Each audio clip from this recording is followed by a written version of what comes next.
Tyler, update on Zach? We don't know yet. He's seen our team doctor. He's got an MRI scheduled. We don't know what the results are on that. Obviously, he hasn't had it yet. So he's out this week. We know that. We don't know when he'll be back. If he'll be back, we're really not sure. Certainly hopeful that things will come together for him. But right now, I don't have an update past that. Isaiah, how important is last year's experience for you to hopefully have a good game this Saturday? It's really important. I learned a lot from last year. Got some good playing time last year, and that really carried over to this year, knowledge of the game. But I'm feeling real confident about this week. Isaiah, on top of that, if you didn't have to play for as many games as you did last year, do you think you'd be capable of going out and having the half that you did against Wayne State? Yeah. I always come out prepared, even though if I'm not going to start the game, I always prepare myself as if I'm going to start the game. But this week I'm feeling really good about it, real confident in our game plan this week. So. Does anything change going, coming off in a relief type role as now being the starter for Saturday? Does mentally do things change for you a little bit? Or? A little bit. Just in meetings, there's a little bit more pressure on your shoulders, and from everybody, the campus, the coaches, the players, you just really gotta, just stay confident, be prepared, stick with the plan, Dalton, how rewarding is it to grind one out like you guys did on Saturday? Felt great. It's been kind of a rough few years, I guess. So especially get one early on in the season like we did, it felt real good. Tyler, your team might face one of the best quarterbacks that it'll see all year in Luke with USF. What's the game plan against him to slow him down as much as he can? Yeah, well, we're working on it. He's a really good player, and he's started a number of games for them. So, I don't think he'll be surprised by much.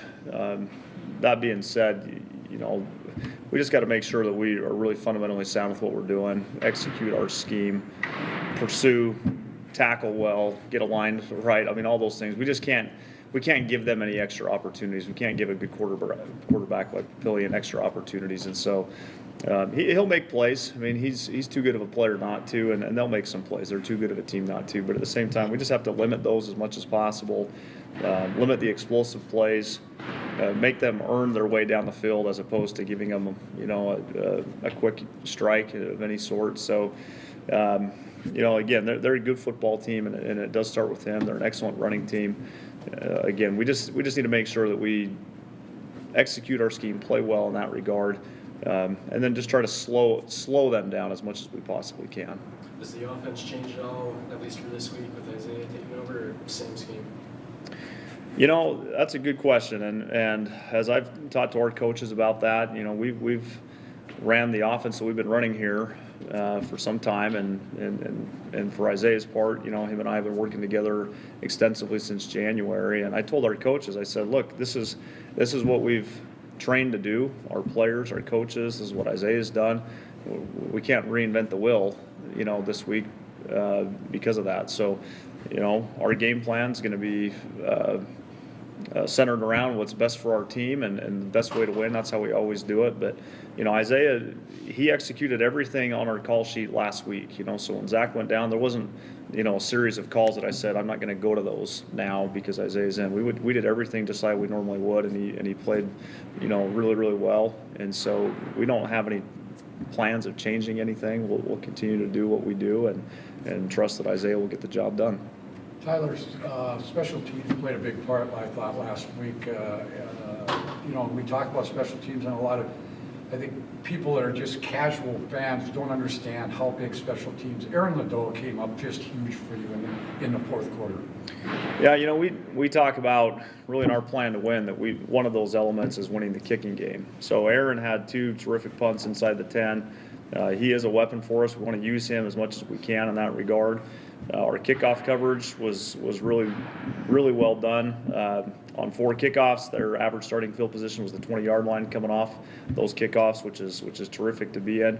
So, I mean, we did some good things in the kicking game. There's some things we can be better with, for sure, and we want to continue to emphasize that. But it's an area where Coach Dell and Coach Ledehu, who co-coordinate those two, the kicking units, they've done a really good job. Our kids have bought into the scheme, and we've been pretty solid there to start the season. There's some things we need to be better with, but we've been solid.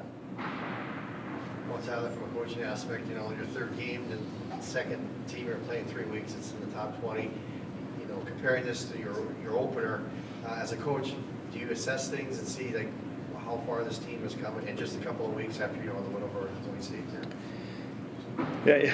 Yeah, we always kind of treat each game like it's a 1-game season in a sense, and just do as much as you can to put the best game plan out there and to be as successful as possible on a given week. That said, we've obviously have seen improvement from our first game till now. We've seen some things that we thought we were going to be good with that maybe we're not as good at as we thought or hoped. So we've had to make some adjustments as we go. But I think the biggest thing for our players right now is they want a tight game and they want it in a tight moment. And so that's allowed them to have some confidence that maybe they didn't have heading into Wayne State. Not that they weren't a confident group heading in, but just when you win a tight game like that, it just adds to what we had before. So it gives us certainly some momentum heading into a game, but ultimately Sioux Falls is playing really well too, and so what matters is how we play against Sioux Falls and how we prepare during the week. What does Sioux Falls look like from your perspective on the defensive side of the ball? Well, they're really good up front. I think that's what jumps out to you when you watch them on film. The defensive line is really good. They're deep along that front, so anytime you have a really good defensive line, that gives you a chance to be successful in regardless of all the other components going on in a football game. So that's the first thing. They're really fundamentally sound with what they do. They are athletic and they're big. It means there's not a lot of things there that they don't have. Again, kind of going back to what we want to do offensively, I think we want to continue to be what we are. I've always emphasized that as a coach is we want to run what we want to run and not always be dictated by what they're doing necessarily, although they're very good and we've got to adapt to that. We want to just be as aggressive as we possibly can and run our stuff and execute it to the best of our ability. Isaiah, any nerves or been there, done that? No, been there, done that. Football is second nature to me. I'm always prepared every game. Get in the playbook, game plan. I'm feeling real confident about this game. So.